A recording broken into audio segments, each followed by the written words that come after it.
This is a proposed list of documentation that should be taken care of.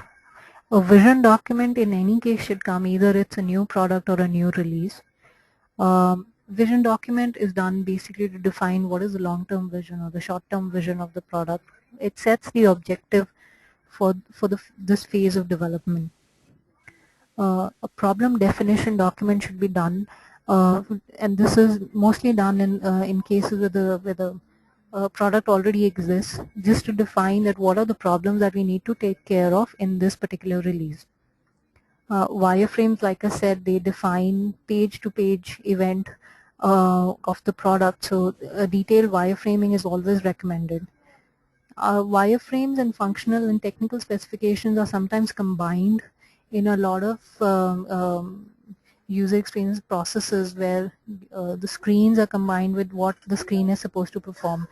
In a lot of companies it is done separately as well, where functional and technical specifications are, they explain what are the requirements in particular phase of a product development cycle. A design documentation should be done where first part is what is required from a design standpoint, and the second part is what has been designed, and hence a design documentation to capture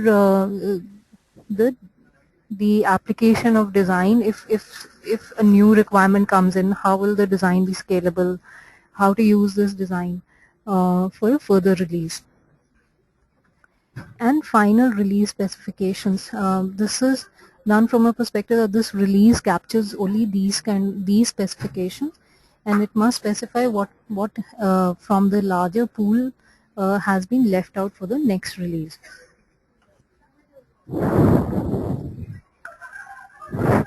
So yes, I think that is it, and we could probably take up the question and answers right